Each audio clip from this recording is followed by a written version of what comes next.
চাওক 9,000 নহয় 18,000কে দিয়ক, আমাৰ ক'বলগীয়া নাই। কিন্তু এই যে টকা পইচা বিলাক যে ৰাইজক জনতাক দি আছে সেয়া ভাল কথা, কিন্তু ক'ৰ পৰা দিছে? মন্ত্ৰী MLA পকেটৰ পৰা টকা দিছে নে সেয়া ঋণ লৈ দিছে? আৰু যদি ঋণ লৈ দিছে সেই ঋণৰ বোজাখিনি কোনে মূৰত ল'ব? আমি ল'ম নে চৰকাৰে ল'ব? যদি চৰকাৰে লয়, চৰকাৰে কাৰ পৰা টকাখিনি ওলাব?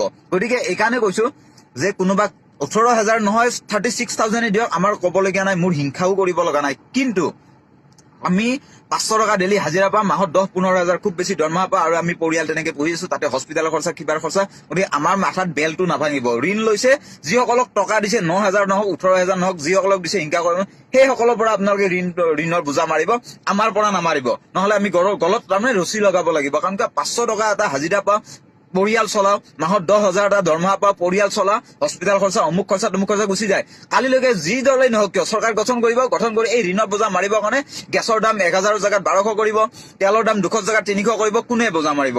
আমিহে সেই বোজাটো ল'ব লাগিব। অকল এনেকুৱাটো নহয় যে যিসকলে অৰুণোদয় আঁচনি পাইছে বা কিবা আঁচনি পাইছে সেইসকলে কেৱল দিব লাগিব, তেনেকুৱাটো নহয়। নোপোৱাখিনিয়েতো সেই একেই দাম ভুগিব লাগিব। গতিকে সেইকাৰণে কৈছো চৰকাৰী আঁচনি দিয়ক, যি দিয়ে দিয়ক, কিন্তু চৰকাৰী পুঁজিৰ পৰা দিয়ক, ঋণ লৈ পেলাই নহয়। চৰকাৰৰ পুঁজিত যদি টকা আছে তেতিয়াহ'লে চৰকাৰী পুঁজিৰ পৰা সহায় কৰক, একো বেয়া নাপাওঁ, যি চৰকাৰে নহওক। কিন্তু ঋণ লৈ পেলাই এই কাৰণে নিদিব, কাৰণ ঋণৰ বোজা কিন্তু আমি সকলো জনতাই ভুগিব লাগিব। কাৰণ সকলো জনতাইতো অৰুণোদয় পোৱা নাই নহয়, বা চৰকাৰী সুবিধা পোৱা নাই নহয়। গতিকে যিখিনিয়ে পোৱা নাই সেইসকলে কিয় বোজাটো ল'ব লাগে মিছাতে? গতিকে আমি দুখীয়া মানুহ, আমি ডেইলি 500-600 এটা হাজিৰা পাওঁ। তাৰে পিছত যদি আমি সেই 500-600 টকা তেলত ভৰিব লাগে, চাউলত ভৰিব লাগে, গেছত ভৰিব লাগে, তেতিয়াহ'লে আমি গলত ৰচি দিব লাগিব তাৰমানে। গতিকে যি দিয়ে দি থাকক, ঋণৰ বোজা লৈ নহয়, পুঁজিৰ নিজৰ পকেটৰ বা পুঁজিৰ পইচা দিয়ক, এইখিনিয়ে। It is a murder. মই আজিও এক সদনত কৈছো, আচলতে আমাৰ মৰমৰ জুবিন দাক হত্যা কৰা হৈছে। আৰু এই কথাষাৰ কোনে কৈছে? মই কৈছো নেকি?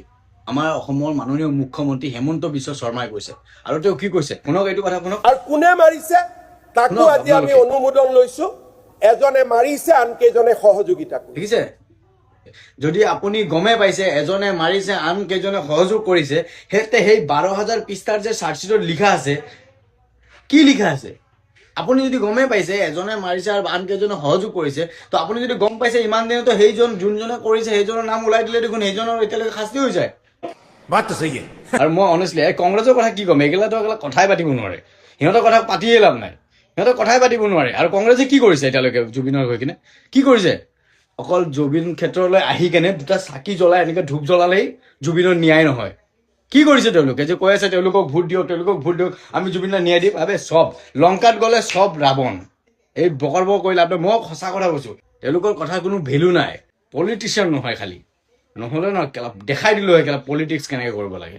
বাৰু উচিত কৰো, উচিত কাম কৰিছো, উচিত নিজৰ পইচা দি খাইছো, কাৰো বাপেৰৰ পইচা খোৱা নাইতো ভয় খাম যে। সঁচা কথা মাতোতে কিহৰ ঘণ্টা ভয় বে?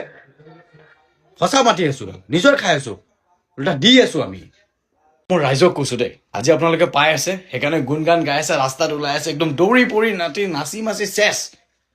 ঠিক আছে, আজি পাহৰি গ'ল আপোনালোকে জুবিন দাক। সেই মৰমটো ক'ত গ'ল? সেইটো জুবিন দাক লৈ কিনে সেই মৰম ক'ত গ'ল? যোনটো 20-21 ছেপ্টেম্বৰত আমাৰ অসমত আছিলে, ক'ত গ'ল? সেই জুবিন ক্ষেত্ৰত ইমান ভিৰ আছিলে, আজি যে তাতে 1,000 মানুহ কিয় 100 মানুহ নাই, ক'ত গ'ল সেইটো? সেই জুবিন মৰি গ'ল ন, সেই জুবিন গুচি গ'ল। বাচিলে জুবিন, গুচি গ'ল। অকণমান সময়ৰ কাৰণে ভাল পায়, আৰু তাৰপিছত কোনোবাই বিস্কুটৰ পেকেট এটা দি দিয়ে, বাদ দে এইটোক, দৌৰি যায়।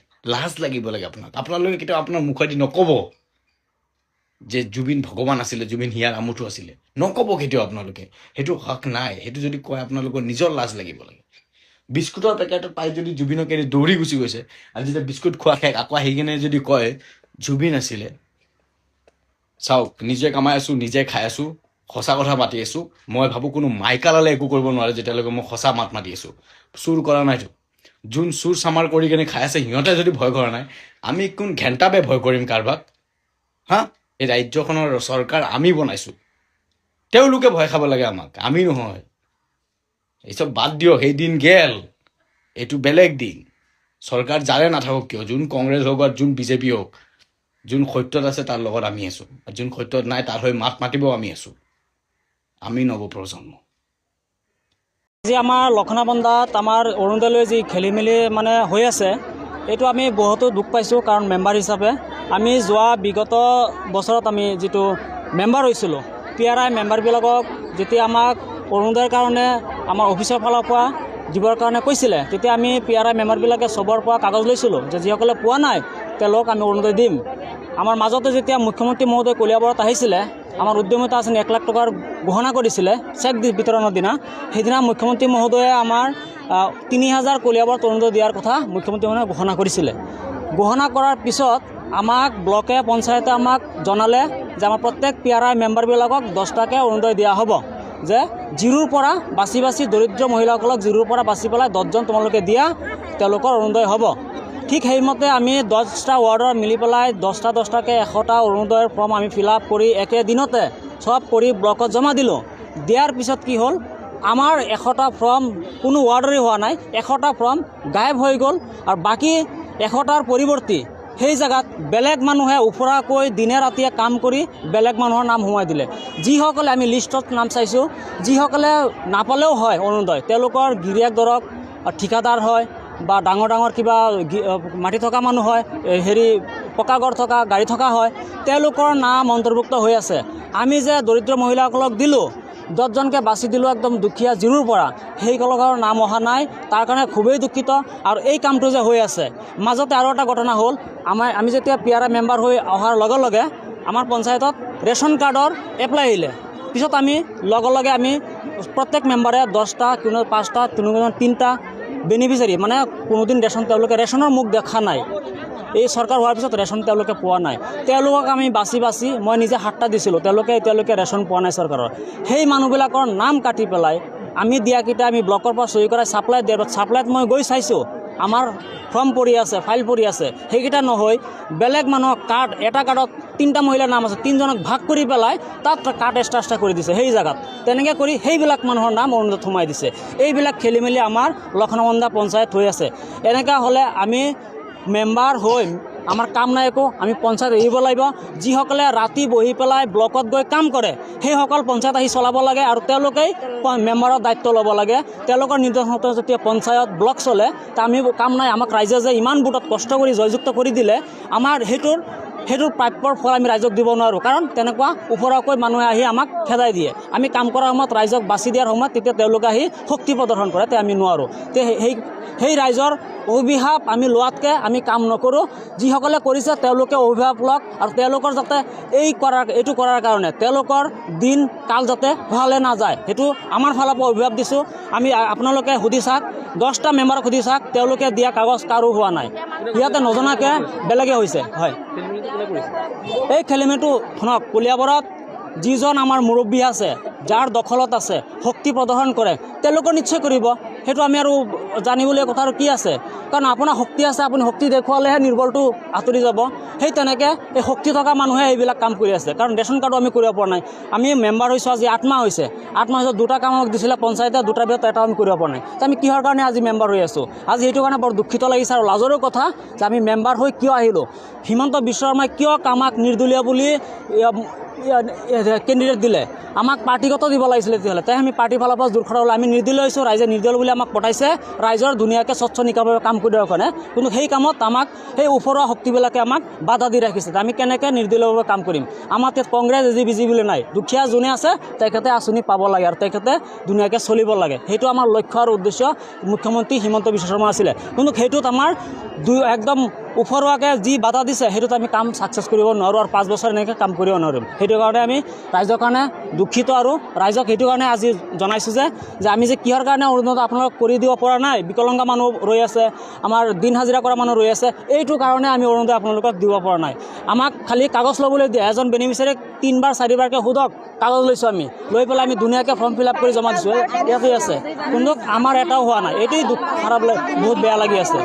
আপোনালোকে মই ক'ব নালাগে, আৰু মেম্বাৰ আছে, সোধক, মেম্বাৰ ইয়াতে আছে, তেওঁলোকৰ যদি হৈছে সোধক, তেওঁলোকে দিয়া হয়, কিন্তু কাৰো হোৱা নাই। যোগ্য মানুহ আমি জিৰোৰ পৰা বাচিছিলোঁ।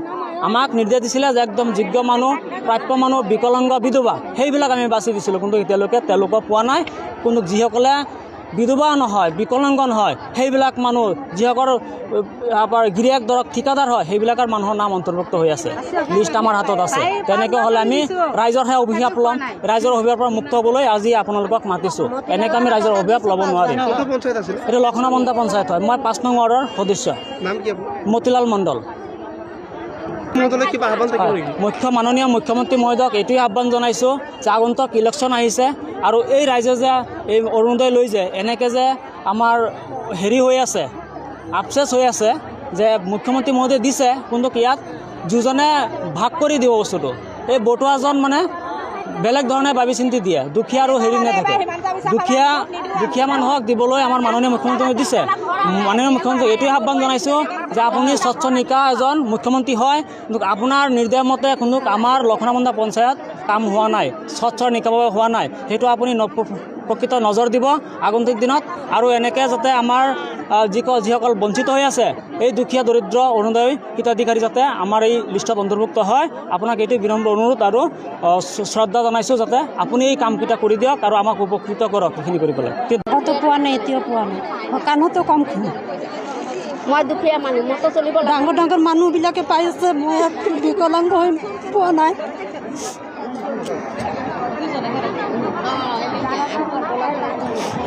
কোনটো পঞ্চায়ত আছিলে? লক্ষ্ণৌ পঞ্চায়ত, আমাৰ এই লক্ষ্ণৌ পঞ্চায়ত। অৰুণোদয় আঁচনি পোৱা নাই? নাই, পোৱাই নাই, আগতে পোৱা নাই, এতিয়া নতুনকৈ পোৱা নাই। এপ্লাই কৰিছিলে? মই মোৰ স্বামী খেতিয়ক কৰে। মুখ্যমন্ত্ৰীক কি ক'ব? মুখ্যমন্ত্ৰী হিমন্ত বিশ্ব শৰ্মাক কি ক'ব? আঁচনি যে পোৱা নাই, কি ক'ব চৰকাৰক? ক'বা মোৰ কাণত কম শুনো। এইটোতো বিকলাংগ মানুহৰ পাব লাগে। অৰুণোদয় মানে কি? ডাঙৰ ডাঙৰ মানুহ ধনীবিলাকে পাই আছে, দুখীয়া মানুহ পোৱা নাই। এইটোতো অৰুণোদয় মানে কি? বিকলাংগ মানুহে পাব লাগে।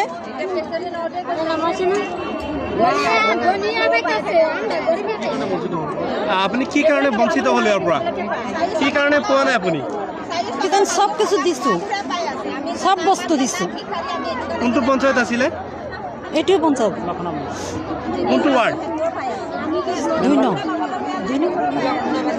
ৱাৰ্ড কিমান নম্বৰ? আপোনাৰ নাম? মোৰ নাম মমি বাবাল। এপ্লাই কৰিছিলে? অঁ, কৰিছোঁ। কি কয় তেওঁলোকে? তেওঁলোকে আহিব কয়, আকৌ অহাই নাই। কিমান দিন আগতে এপ্লাই কৰিছিলে? নতুনকৈয়ে কৰিছোঁ। মানে দুখীয়া মোৰ মানুহখিনি পোৱা লগতবিলাক নাই? পাই গৈছে, দুখীয়া মই পোৱা মানুহখিনি পোৱা নাই? নাই। পুৰা নিজানা ঘৰৰ পৰা ওলাবই নোৱাৰে, আৰু এটা ছোৱালী কথা নকয়। আৰু মই কেইবাবাৰো কাগজ দিছোঁ, মই নাপাওঁ অৰুণোদয়টো। আগতে পাইছিলোঁ, এতিয়া আমি কাম কৰি নাখালে নহয়, চলিব নোৱাৰোঁ। আমাক যেবাই হওক আমাৰ এটা কিবা সহায় কৰি দিয়ক। কোনটো পঞ্চায়ত আছিলে? আমাৰ পম্পী পঞ্চায়ত। কোনটো পঞ্চায়ত আপোনাৰ? লক্ষ্ণৌ, এইটোৱে লক্ষ্ণৌ। কোনটো ৱাৰ্ড? ৱাৰ্ড হেৰি কেই নম্বৰ ৱাৰ্ড? হা, কেই নম্বৰ ৱাৰ্ড সেইটোতো নাজানো। এইটো পম্পী আমাৰ হেৰিটো মেম্বাৰ নি। অঁ, হয়, আমাৰ তেনেকুৱা। এতিয়া আজি আহিবলৈ চাইছিলোঁ, মই লৈ অহা নাই। দুইটা কেনেকৈ লৈ আহিম? এইটো কিন্তু কৈ দিছে, তুমি যোৱা পঞ্চায়তটো ক'বা। মই সেইকাৰণে আহিছোঁ আজি কাগজ চাগজ দিব। পাইছে নেকি অৰুণোদয়? নাই পোৱা, হেৰি কাগজটো দিছে, পোৱা নাই আমি। চৰকাৰক কি ক'ব? পোৱা নাই যাব? অঁ, পোৱা নাই মই। আজি কেইবছৰ হ'ল পোৱা নাই মই। সেইটোৱে, এতিয়া ঘৰো পোৱা নাই, মই একোৱে নাই পোৱা। কেইবাবাৰো দিছোঁ, সেইটোৱে। মতাটো কেনেকুৱা পাইছে, এতিয়া নাপোৱা। আমাৰ মোটাটো ঢুকি গ'ল, 1 মাহ হ'ল, কিয় দিয়া নাই? আমাৰতো কিয় কাটিলে? মই কি পাপ কৰিছোঁ? সকলো মানুহে পায়, আমি কিয় পোৱা নাই? আমাৰ ঘৰটো কি কেনেকুৱা চলিব? সেইটোৱেই হ'ল। এইটো আমাৰ অৰুণোদয় লাগিব। আৰু এতিয়া মই চলিব লাগে নহয়, মোৰ মোটা ঢুকি গ'ল। কি জানে নাজানো নহয়। মই নতুনকৈ আবাৰ চাইছোঁ অৰুণোদয় আমাক দিব লাগে, মমাই দিব নহয়, লাগে। আপোনালোকে হয় নাই, কেইবাবাৰো ফৰ্ম হেৰি কৰি দিছোঁ, কিন্তু দিয়া নাই আমাক। এতিয়া কিহৰ পৰা দিয়া নাই নাজানো। হ'ব, অৰুণোদয়টো দিলে আমি ভাল পাওঁ। আৰু মই আগে আঁচনি এটা পাইছিলোঁ 830 টাকা দিয়ে, এতিয়া ইলেকশ্যনৰ পৰতে পোৱা নাই। আৰু বিকলাংগ দাই পাইছে কাৰণে এতিয়া মোৰটো কাটি দিছে। হয়নে কথাটো সেইটো নাজানো। আৰু কিন্তু মোৰ ৰেচন কাৰ্ডত মোৰ নামি আছে, আৰু ল'ৰাটোৱে খালি চাউলটোহে পায় 5 কেজি। এতিয়া মই আঁচনি এটা মই পোৱা নাই। চৰকাৰ কি ক'ব? চৰকাৰ কি ক'ব? চৰকাৰ খালি কয় মোৰ ৰেচন মইতো গৰীব মানুহ নিচিনা কাম কৰি খাওঁ, সেইটো কাৰণে মানে কৈ আছোঁ, সেইটো কাৰণে এনে মোৰ নামটো কাটি দিছে, গৰীব দেখি কৈ আছে। এতিয়া মোৰ হাজবেণ্ডো বেমাৰত পৰি আছে, নিজে হাজিৰা কাম কৰিয়ে পইচা হেৰি কৰি হেৰি কৰি আছে। এতিয়া বিকলমদাই পাইছে কাৰণে প্ৰেচিডেণ্টে কয় কি এটা ৰেচন কাৰ্ডৰ এটা হয় বুলি কৈ আছে। এতিয়া বিকলমৰ চাৰ্টিফিকেটটো দিছোঁ মই, এতিয়া মোৰ নামটোহে কাটি গৈছে, সেইটো কাৰণে। হয়, মই লক্ষণাবন্ধা গাঁও পঞ্চায়তৰ 1 নং ৱাৰ্ডৰ সদস্য। মানে আমাৰ ৱাৰ্ডত কি হৈছে, এই পঞ্চায়তখনত মানে মাজতে 10জনৰ হেৰি আহিছিলে, লিষ্ট আহিছিলে, কাগজ আহিছে, এইখন মানে 10টা নাম সোমাব লাগে। তো আমি নামখিনি সোমাইছোঁ, সেইখিনি অহা নাই। তো আমি মানে মেম্বাৰ হিচাপে আমি যোনখিনি দিছোঁ সেইখিনি অহা নাই, কিন্তু মানে বাহিৰেহে নামবিলাক আহিছে। কিছুমানে কৈছে মন্ত্ৰীয়ে কৰিছে, মানে মানুহক সোধোতে আৰু কি, কিছুমানে কৈছে যে মানে লিডাৰবিলাকে কৰাইছে। সেইকাৰণে মানে আমি সেইটো জনাইছোঁ যে যিহেতু আমি মেম্বাৰ, আমাৰো সেইখন সন্মান দিব লাগে। যিহেতু আমাক অৰুণোদয়ৰ লিষ্টখন দিছে যে আমি এইখন কাম কৰিব লাগে, অৰুণোদয়ৰ কাম কৰিব লাগে। যেনেদৰে আমাৰ অৰুণোদয় কৰিব লাগে তেনেকৈ আমাক সন্মানো দিব লাগিব। বাহিৰে তেনেকৈ হৈ গ'লেতো আমাৰো বদনাম। ৱাৰ্ডত এতিয়া আমাক মানুহে কৈ আছে তহঁতে মেম্বাৰ হৈ কি কৰিছ, তহঁতে একো কৰিব পৰা নাই, তহঁত থকাৰ চৰ্তে চা বেলেগে আমাক অৰুণোদয় কৰি দিছে। তেনেকৈ মানে ঘৰত কৈ যায়, বেয়া লাগে। কোনে কৰে সেইবিলাক কোনে কৰে সেইবিলাক আমি বিচাৰোঁ, জানো মানে কথাটো মানে আমি বুজিব বিচাৰোঁ। আৰু আগতে পোৱা মানুহবিলাকে পোৱা নাই। হয়, আগতেও মানে পাইছিলে, তেখেতে পোৱা নাই। মানুহবিলাক ঘূৰি আছে, কিছুমান বিকলাংগও আছে সোমাই, কিছুমান মানুহ চলিব নোৱাৰে, বহুত দুখীয়া, সেইবিলাক মানুহে মানে পোৱা নাই। আৰু যোনবিলাক মানুহৰ ঘৰত গাড়ী আছে, বিল্ডিং আছে, সেইবিলাক মানুহে পাই আছে। তো এইবিলাক কোনে কৰি আছে মানে আমি জানিব বিচাৰোঁ। চৰকাৰলৈ কি আহ্বান থাকিব? চৰকাৰলৈ আমাৰ হেমন্ত ছাৰক সেইটোৱে আহ্বান যে উচিতটো তদন্ত কৰি মানে যোনবিলাক মানুহে পাব লাগে তেখেতক সেইটো সুবিধা কৰি দিয়ক, আমি সেইটোৱে বিচাৰোঁ। আৰু মেম্বাৰো সন্মান পাব লাগে, যিহেতু মেম্বাৰক দিছে। নাই অহা, বেলেগৰ খিনি আহিছে, কেনেকৈ নামকেইটা সোমাইছে সেইটোতো আমাৰ লাগে।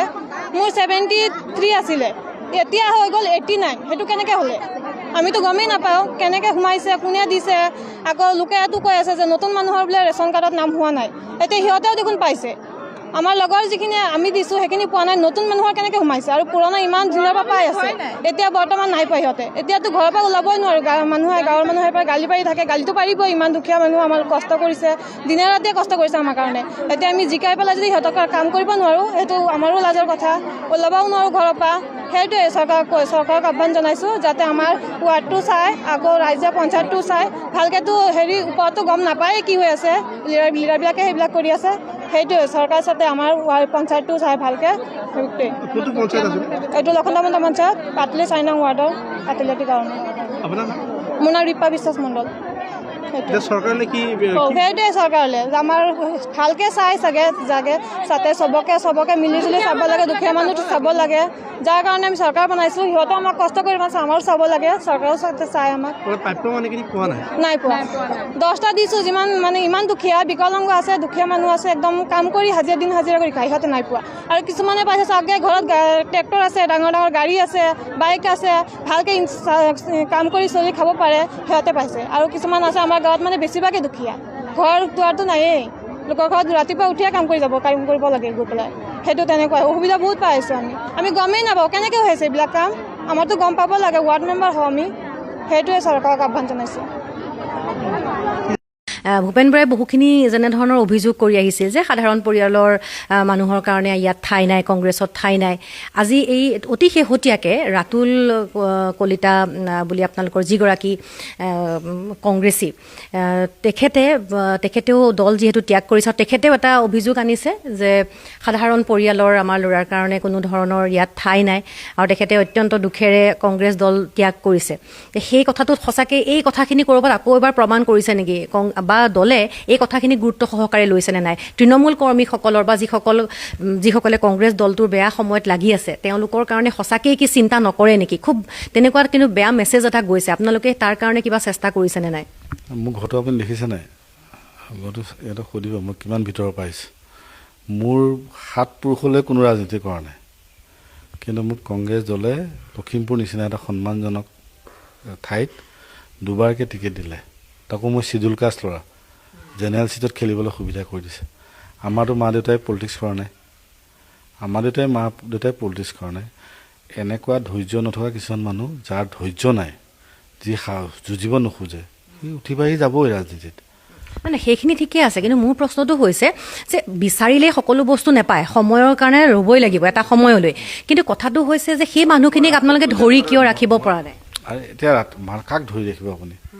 ৰাতুল কলিতা সি খুব ভাল ল'ৰা আছিলে, কিন্তু সি কিয় এইটো সিদ্ধান্ত ল'লে মই নাজানো।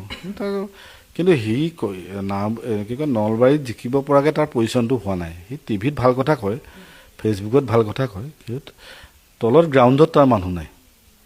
গ্ৰাউণ্ডত তেখেতৰ মানুহ নাইতো মই জানো, কাৰণ ময়ো তেখেতৰ লগত ওচৰৰ পৰা পাইছোঁতো। আৰু এইটো আমাৰ কোনোবা এজন পাৰ্টিক দিলে নহ'ব, দুখ দিলে নহ'ল লিডাৰ এজনক। এইটো 7টা-8টা এজেঞ্চিয়ে চাইছে, 7টা গ্ৰাউণ্ড ৰিপৰ্ট কৰিছে, মিডিয়াক সুধিছে, মানুহ ওচৰলৈ গৈছে, ছাৰ্ভে কৰিছে, কংগ্ৰেছৰ কৰ্মীক সুধিছে, ইণ্টেলেক্সুৱেলক সুধিছে। এই গোটেইখিনি সাঙুৰি তেখেতলোকে আমাৰ এখন best of the best candidate, best of the best ৱৰ্ডটো ইউজ কৰিছে দেই, বেষ্ট অফ দ্য বেষ্ট। মানে Ratul Kalita also' was best, মানে best of the best, best চবতকৈ উইনিবল যাৰ বেছি আছে তেখেতলোককহে কেণ্ডিডেটছাৰ দিছে। এতিয়া ইয়াতো মেট্ৰিক পাছটো এতিয়া ষ্টাৰ পোৱা মানুহ বহুত আছে, এতিয়া ৰাতুল কলিতাও ষ্টাৰ পোৱা, কিন্তু এতিয়া ষ্টাৰ পালেও নহ'ব, তাতকৈ বেছি মাৰ্কছ থকা মানুহ চাগে অশোক শৰ্মা, যিসকলে তেখেতটো চাইছে। তেখেতলোকে অশোক শৰ্মাক বেছি মানে পপুলাৰ দেখা পাইছে, কাৰণ অশোক শৰ্মাটো পপুলাৰ হয়েই ৰাতুলতকৈ, কাৰণ তেখেত বিধায়ক আছিলে, তেখেত হাৰা নাই নহয়। তেখেত বিধায়ক হোৱাৰ অৱস্থাতে তেখেতক টিকেটো কাটি দিছে, হয় নহয় বিজেপিৰ। সেইকাৰণে ৰাতুল কলিতাৰ সম্ভাৱনা আছিলে বহুত, কিন্তু যেতিয়া কম্পেৰিজন আহিব যে ৰাতুল কলিতাৰ অশোক শৰ্মা, তেতিয়া অশোক শৰ্মাজন ৰাতুল কলিতাতকৈ আগত থাকিব। এইটো মানুহটো 10জন মানুহে পৰীক্ষা দিয়ে, চবেইতো পাছ নকৰে, 2জনমান ফেইল কৰিব, 3জন মানে ফাৰ্ষ্ট ডিভিজন পাব, কোনোবাই ষ্টাৰ পাব, কোনোবাই ষ্টেণ্ড কৰিব, ষ্টেণ্ড কৰাজনকে সুবিধা দিব, হয় নহয়? এটা ছিটহে আছে, 10জনে বিচাৰিলে এখন চকীহে আছে, এইটো 9জনটো ঠিক। আপোনাৰ মতে তেখেতে অলপ ধৈৰ্য ধৰিব লাগিছিলে। 110%। বহুত ভাল ফিউচাৰ থকা ল'ৰাজনে নিজকে বেয়া জালত ভৰি দিলে আৰু নিজে ধ্বংস হৈ গ'ল। চৰকাৰে ঋণ ল'ব, সেই চৰকাৰখনৰ মন্ত্ৰী বিধায়কসকলে সেই ঋণ পৰিশোধ কৰিব লাগিব। প্ৰয়োজন হলে ৰিজাৰ্ভ বেংকে তেখেতসকলৰ সম্পত্তিও জব্দ কৰিব পাৰিব। এনেকুৱা এখন আইন আমাৰ দেশখনত খুবেই প্ৰয়োজন। এনেকুৱা এখন আইন যেতিয়া আমাৰ দেশখনত প্ৰণয়ন হ'ব, তেতিয়া শাসনত থকা চৰকাৰসমূহে যধে মধে ঋণ লোৱাৰ যিটো কাৰুকাৰ্য, সেই কাৰুকাৰ্যটো বন্ধ হৈ যাব, যাৰ ফলত আমাৰ দেশখন অৰ্থনৈতিকভাৱে যথেষ্ট সবল হ'ব। দেশখন যেতিয়া অৰ্থনৈতিকভাৱে সবল হ'ব, এই দেশখনত বসবাস কৰি থকা প্ৰত্যেকজন ব্যক্তিয়ে অৰ্থনৈতিকভাৱে অনুপাত হিচাপে সবল হ'ব। দ্বিতীয় বেনিফিটটো হ'ব আমাৰ যিখিনি প্ৰয়োজনীয় সামগ্ৰী, পেট্ৰল, ডিজেল, ৰন্ধন গেছ, দৰৱ বা নিত্য যিখিনি প্ৰয়োজনীয় চাউল, দাইল, আলু, পিঁয়াজ, এই সামগ্ৰীসমূহ আমি কম মূল্যত ক্ৰয় কৰিবলৈ আমাৰ সুবিধা হ'ব, কাৰণ আমাৰ ওপৰত ঋণৰ বোজা নাথাকিব। 3 নম্বৰ বেনিফিটটো হ'ব এই চৰকাৰসমূহে মানুহখিনিক নিজৰ দলৰ প্ৰতি আকৰ্ষিত কৰি ৰাখিবৰ কাৰণে যধে মধে যিবোৰ আঁচনি ঘোষণা কৰে, সেই আঁচনিসমূহ বন্ধ হৈ যাব। প্ৰকৃততে ৰাইজৰ বাবে যিখিনি প্ৰয়োজনীয় আঁচনি, সেই আঁচনিসমূহে থাকি যাব। আৰু 4 নম্বৰ বেনিফিটটো হ'ব এই চৰকাৰসমূহে উন্নয়নৰ নামত ঋণ লৈ এই ঋণৰ পইচা 100ৰ ভিতৰত 70% উন্নয়নৰ নামত খটুৱাই 30% নিজৰ পকেটত ভৰোৱা এই কাৰুকাৰ্যটো বন্ধ হ'ব, যাৰ ফলত আপোনাৰ মন্ত্ৰী MLA সম্পত্তি তালিকাখন কম হৈ আহিব। মই প্ৰিয়ংকা আৰু বিদিশাক ধন্যবাদ জনাইছোঁ, কিন্তু শেষত মই এটা কথা ক'ম। প্ৰিয়ংকাক এইমাত্ৰ যে মই সুধিছিলোঁ, কেশৱ গগৈয়ে যে এইমাত্ৰ কৈছিল যে নাপাবলগীয়া মানুহে পাইছে নেকি বাৰু, প্ৰিয়ংকাই কৈছে নাই, তেনেকুৱা হোৱা নাই। কিন্তু প্ৰিয় দৰ্শকসকল, মই শেষত এটা দৃশ্য আপোনালোকক দেখুৱাব বিচাৰোঁ। এতিয়া অৰুণোদয় আঁচনি একাংশ নাপাবলগীয়া মানুহে পাইছে, যদিও বিজেপিয়ে অস্বীকাৰ কৰিছে। কংগ্ৰেছৰ দিনতো কেতিয়াবা তেনেকুৱা হয়, কংগ্ৰেছে অস্বীকাৰ কৰে। আজি বিজেপিৰ দিনত হৈছে, বিজেপিয়েও অস্বীকাৰ কৰিছে। প্ৰিয়ংকা, আপোনাক মই এটা কথা দেখুৱাওঁ আৰু দৰ্শকসকলকো দেখুৱাওঁ। এটা দৃশ্য চাওক আপোনালোকে। এই দৃশ্যটো মই দৰ্শকসকলক এইকাৰণেই ক'ব বিচাৰোঁ যে জোনাই দৃশ্য। এই মহিলাগৰাকী যে দেখিছে আপোনালোকে, এইটো তেওঁলোকৰ শ্ব'ৰুম। এই যে শ্ব'ৰুমটো দেখিছে, বৰুৱা, এইটো TVS-ৰ ডিলাৰ ভুৱন পেগুৱে উন্মোচন কৰিছে। মই আপোনালোকক দেখুৱাইছোঁ। এখেতৰ এটা বৰুৱা PG আছে 3 মহলীয়া এখন ডিলাৰ এই ব্যক্তিজনৰ এখেত হৈছে পশ্চিম জোনাই মণ্ডলৰ বিজেপিৰ সাধাৰণ সম্পাদক এখেতৰ এইটো ডিলাৰ এটা PG আছে চিচিৰ বৰগাঁৱত আৰু তেখেতৰ নাম হৈছে দীপেন বৰুৱা তেখেতৰ পত্নীৰ নাম হৈছে সুলেখা কোঁৱৰ এয়া ভুৱন পেগুৱে উদ্বোধন কৰিছিল নিজে আৰু এইখন হৈছে আজি যে বেংকত এই যে একাউণ্টৰ যোগেদি পইচা পাইছে সেইসকল মানুহৰ তালিকা আৰু এই তালিকাখনত এই যে আপোনালোকে দেখিছে এই নামটো 1205 181008361068068 সুলেখা কোঁৱৰ চিমেন চাপৰি এয়া হৈছে এই দীপেন বৰুৱাৰ পত্নী এটা ঘৰ আছে তেখেতসকলৰ ঘৰটো যদি আপুনি চাই দেখিব ৰাজপ্ৰসাদ এটা মোটামুটি দুমহলীয়া যিটো বিশাল অট্টালিকা যিটো ঘৰ ভাবিব নোৱাৰা এইজনে সেইজন দীপেন বৰুৱা পশ্চিম জোনাই মণ্ডলৰ তেওঁ সম্পাদক তেওঁ ডিলাৰ আছে তেওঁ PG আছে 3 মহলীয়া আৰু তেখেত এজন প্ৰতিষ্ঠিত ব্যৱসায়ী ডাঙৰ ব্যৱসায়ী তেখেতক জোনাইত সকলোৱে চিনি পায় চিমেন চাপৰিত সকলোৱে চিনি পায় কিন্তু এই সুলেখা কোঁৱৰেও অৰুণোদয় আঁচনিৰ ধন পাইছে প্ৰিয়ংকাই কৈছে নাই পোৱা আৰু মই কৈছোঁ পাইছে এয়া মই তথ্য সহকাৰে দেখুৱাই দিছোঁ জোনাই বিজেপিৰ পশ্চিম জোনাই মণ্ডলৰ সম্পাদক দীপেন বৰুৱাৰ আৰু তাৰ উপৰিও আৰু মোৰ হাতত কিছু ডকুমেণ্টছ আছে মই ইমানখিনি এতিয়া দেখুৱাৰ কোনো প্ৰয়োজন বোধ কৰা নাই এইটোৱে সেইটো ঘৰ তেখেতৰ ঘৰ বনাই থকাৰ সময়ত এতিয়া এই ঘৰটো হৈ গ'ল এই দুমহলীয়া যিটো অট্টালিকা দেখিছে মই আকৌ কৈছোঁ যে তেখেতৰ লগত কোনো ব্যক্তিগত মোৰ একো শত্ৰুতা নাই আক্ৰোশ নাই মই তেখেতক জীৱনত লগো পোৱা নাই চিনিও নাপাওঁ কিন্তু সাংবাদিক হিচাপে কিছুমান খবৰ আমাৰ হাততো থাকে আৰু সেইকাৰণে মই শেষত প্ৰিয়ংকাক সুধিছিলোঁ কেশৱ গগৈ কথাৰ আঁত ধৰি কেশৱ গগৈ কৈছে নাপাবলগীয়া বহুত মানুহে অৰুণোদয় ধন পাইছে সঁচাকৈ বিজেপিৰ মানুহ হোৱাৰ কাৰণে বিজেপিৰ মণ্ডলৰ সাধাৰণ সম্পাদক হৈ যদি তেওঁ পত্নীক এনেকুৱা যদি অৰ্থনৈতিকভাৱে সচ্ছল হোৱা মানুহ যদি আজি অৰুণোদয় ধন পাইছে তেনেহ'লে সেয়া অন্যায় সেয়া বিজেপিয়ে ক'ৰবাত কাৰোবাক ঠগিছে যোগ্যজনক বঞ্চিত কৰিছে এইটো 40 লাখ মহিলাক দিয়া হৈছে এটা নাম উঠাই আমি টকশ্বট ক'লে নহব 40 লাখ গৰাকী মহিলা আপুনি আজি গাঁৱৰ মহিলা গৰাকী কথাখিনি কেনে উঠালে সেইখিনিতো মই স্বীকাৰ কৰিছোঁ ন গাঁৱৰ মহিলা গৰাকীৰ ওপৰত একেবাৰে ফোকাছ নাই ফোকাছ আছে ক'ত যদি চাওক তথ্যটো সত্য নে নাই সেইটো মই একেবাৰে নাজানো এইটো তথ্য যোনটো আপুনি দেখুৱাই আছে সেইটো সত্যতাটো মই ইয়াতে আজি একেবাৰে নাজানো কিন্তু আপোনাকে 40 লাখ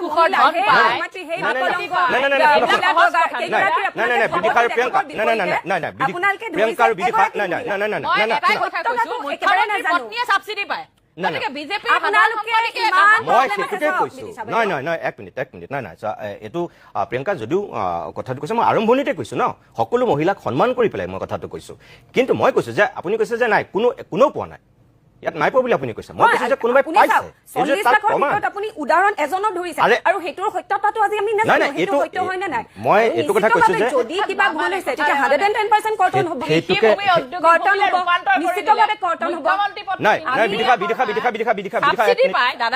বাইদেউ আপোনালোকৰ কংগ্ৰেছ চৰকাৰৰ দিনত কেলেংকাৰী সিমান দূৰলৈ আৰু মই মোৰ কথাটো হ'ল সেইটো কাৰণে মই ৰকিবুল হুছেইন ডাঙৰীয়াহঁতৰ প্ৰপাৰ্টি কথা আপোনালোকে ৰাজনীতিলৈ নাযাব মই প্ৰিয়দৰ্শক মই অনুষ্ঠানটো শেষ কৰিব বিচাৰিছোঁ মই অভিমতৰ পৰা বিদায় ল'ব বিচাৰিছোঁ মই দুখিত মই বিদিশা আৰু প্ৰিয়ংকাক মই ইয়াত যুদ্ধ কৰিবলৈ নিদিম বিদিশা আৰু প্ৰিয়ংকাক মই যুদ্ধ কৰিবলৈ নিদিম প্লিজ মই প্ৰিয়দৰ্শক মই আপোনালোকক এইটোহে কৈছোঁ যে আমি বিচাৰোঁ যে সঁচাকৈ সকলোখিনি যোগ্য মানুহেই পাওক অযোগ্য কোনেও পাব নালাগে ইমান আন্তৰিকতাৰে মহিলাৰ স্বাৱলম্বীৰ কাৰণে যদি কাম কৰা হৈছে প্ৰিয়ংকাই কৈছে শেষত যে অকল এটা উদাহৰণ দেখুৱাইছোঁ বিহেই অমৃতেই এক টৌ অমৃতত যদি এক টোপাল বিষ দিয়া যায় অমৃতখিনি কিন্তু বিষ হৈ যায় মাত্ৰ এক চিকুট বিহৰ প্ৰয়োজন সেই অমৃতখিনি বিষ কৰিবৰ কাৰণে আৰু এক টৌ বিহত যদি এক টোপাল অমৃত দিয়া যায় বিষখিনি কিন্তু অমৃত হৈ নাযায় আপোনালোক সকলোৱে জানে সেই কথাটো কুকুৰে মানুহক কামুৰে সেইটো নিউজ নহয় কিন্তু কুকুৰটোক যদি উলুটাই মানুহে কামুৰি দিয়ে সেইটো কিন্তু ব্ৰেকিং নিউজেই হ'ব আজিৰ দিনটোত এইটো মাত্ৰ এটা উদাহৰণ মই আপোনালোকক দিছোঁ দৰকাৰ হ'লে এনেকুৱা অজস্ৰ উদাহৰণ দিব পৰাকৈ সততা আৰু মোৰ সাহস আছে মই বিচাৰোঁ যিখিনি আন্তৰিকতাৰে সদিচ্ছাৰে কাম কৰিছে সেইখিনি সঁচা হওক যোগ্য এজনো অযোগ্য মানুহে পাব নালাগে কিয় পাব এয়া কোনো বিজেপিৰ পইচা নহয় এয়া কোনো কংগ্ৰেছৰ পইচা নহয় এয়া অসমৰ প্ৰত্যেকজন খাটি খোৱা মানুহৰ পইচা এয়া আমাৰ টেক্সৰ পইচা ইয়াত আমাৰ কোৱাৰ নৈতিকতা আছে আমাৰ সাহস আছে আমি কমেই আজি গৌৰৱ গগৈ ক'ব নোৱাৰে মোক এইখিনি কাৰণে মোৰ কৃতিত্ব হিমন্ত বিশ্ব শৰ্মাই ক'ব নোৱাৰে এইখিনি মোৰ কৃতিত্ব বুলি এয়া কোনো কংগ্ৰেছৰ পইচা নহয় এয়া কোনো বিজেপিৰ পইচা নহয় এয়া অসমৰ জনতাৰ পইচা আমাৰ পইচা এজনো অযোগ্য মানুহে পাব নোৱাৰিব আমাৰ কথা হ'ল সিমানেই বাকী বিচাৰ আপোনালোকে কৰিব আজি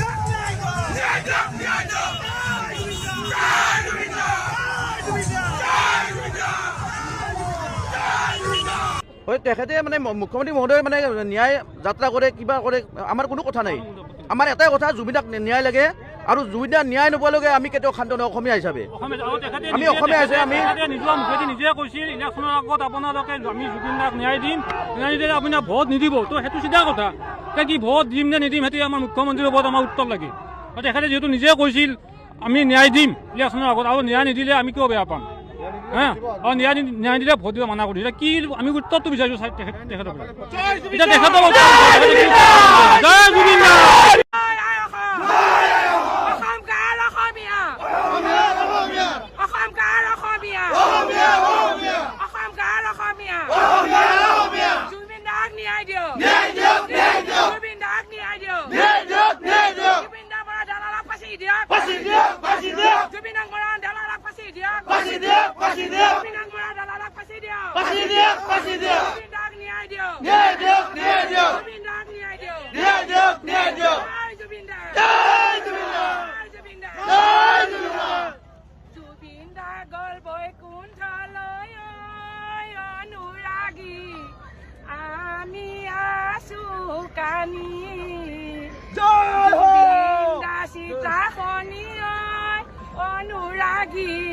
নিয়মে যে পালো জয় জুবিন্দা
অসমৰ বিৰোধী শক্তিক মই অনুৰোধ জনাব বিচাৰিছোঁ যে আপোনালোকৰ মাজৰ যি খোৱা কামোৰাবিলাক বন্ধ কৰি বৰ্তমান সময়ত অসমৰ যি মূল ইছ্যু এই ইছ্যুবিলাকৰ ওপৰত আপোনালোকে সমূলনছে আপোনালোকে জঁপিয়াই পৰক আৰু বৰ্তমান অসমক ৰক্ষা কৰিবৰ কাৰণে অসমীয়া জাতিৰ ৰক্ষা কৰিবৰ কাৰণে ওলাই আহক।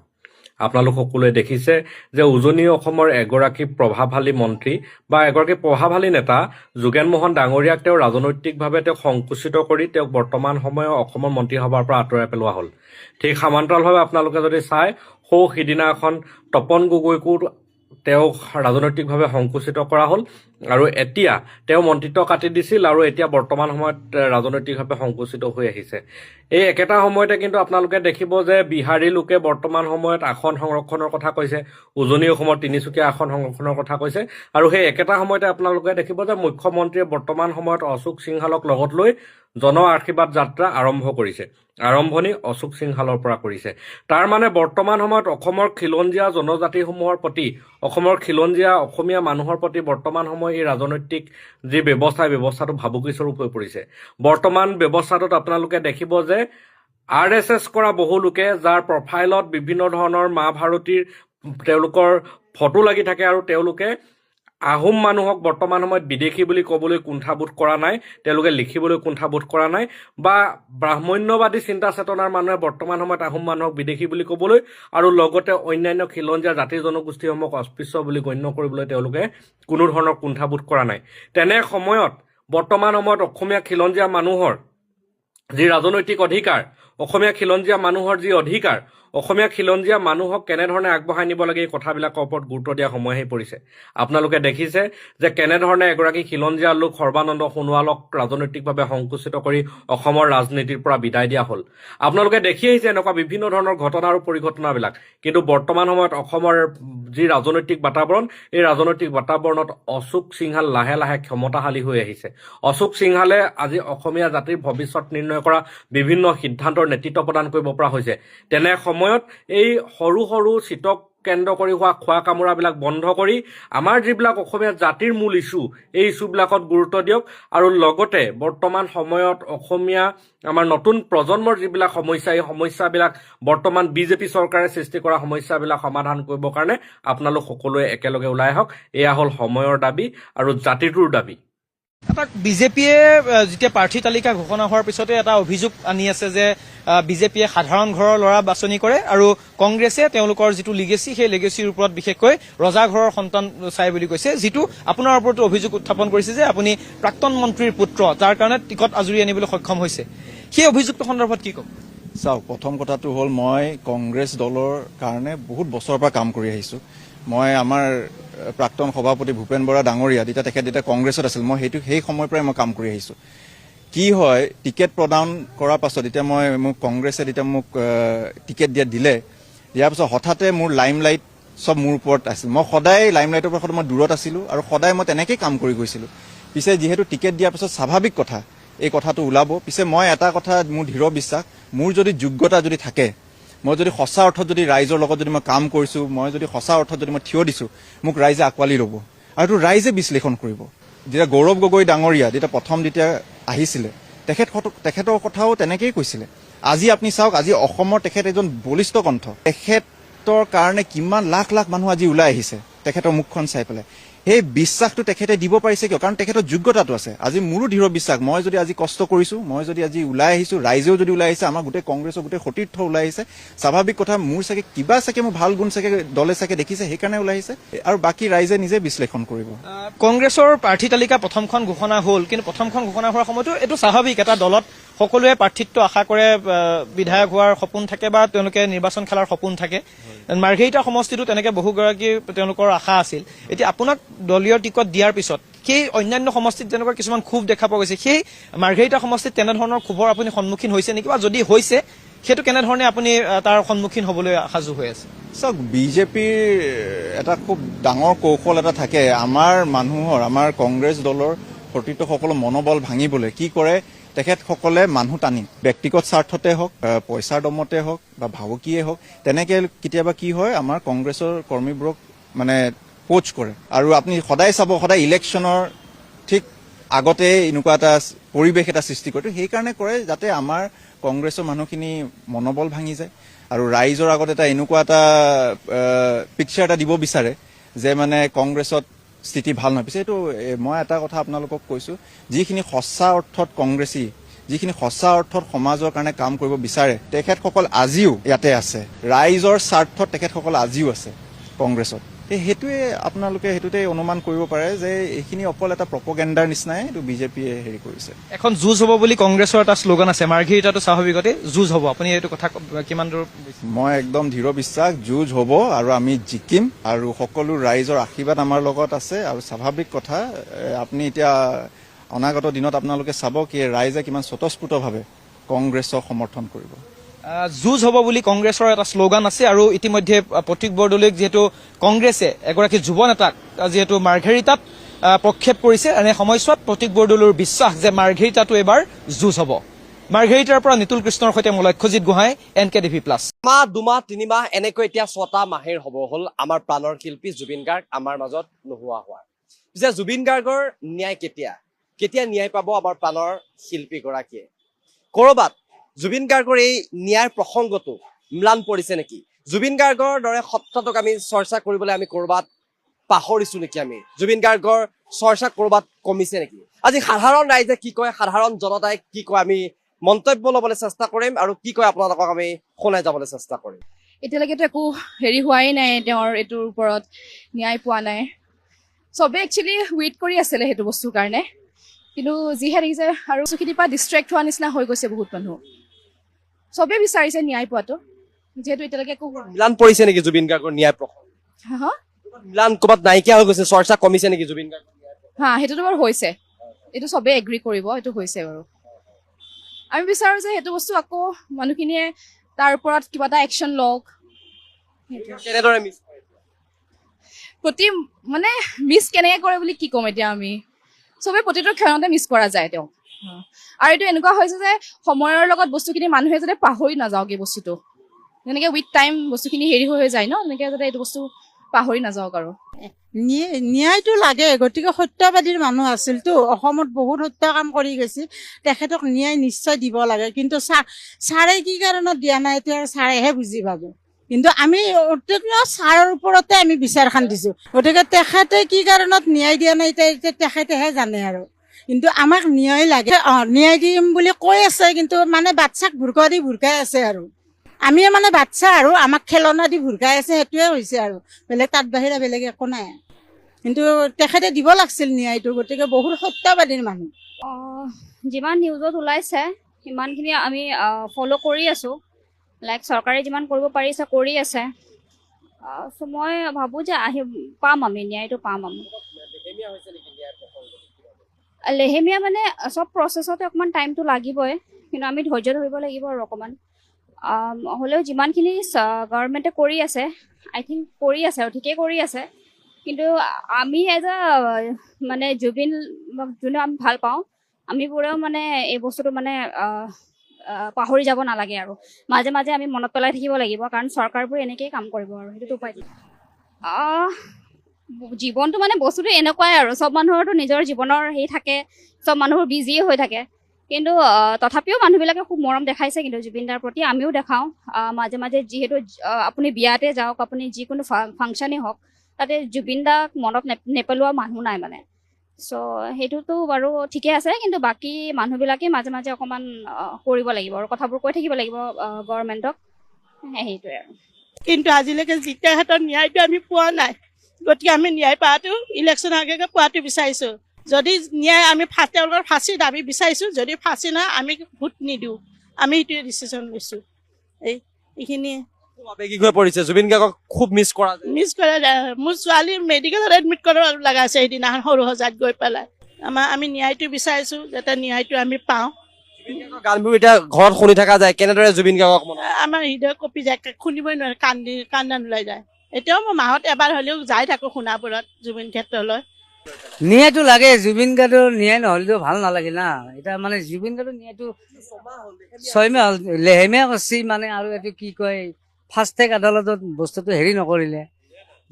জুবিনৰ ন্যায়টো লাগে একদম, আমি বিচাৰোঁ। নিৰ্বাচনৰ আগত যদি জুবিনক ন্যায় নেদে নিৰ্বাচনো উল্টিব। আমি সেইটোৱে বিচাৰোঁ, জুবিনক ন্যায় দিলে ভাল নাই, আমাক আমিও ভাল পাম। তাৰমানে ন্যায়টো দিলে চব পাব্লিকে ভাল পালো হয়। এতিয়াতো ন্যায় এতিয়ালৈকে দিয়াই নাই জুবিনক।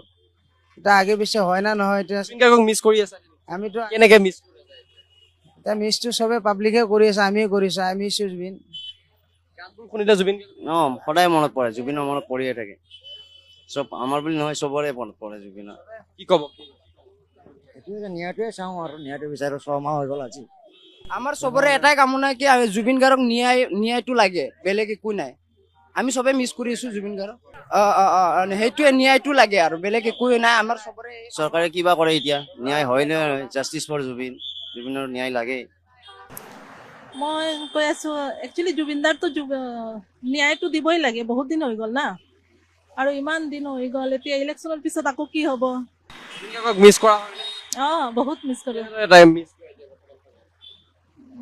কেনেদৰে মানে বহুত মিছ কৰোঁ। এতিয়া বিহু আহি আছে না, বিহুৰ টাইমতো বহুত জুবিনে বহুত প্ৰগ্ৰাম কৰিছিল।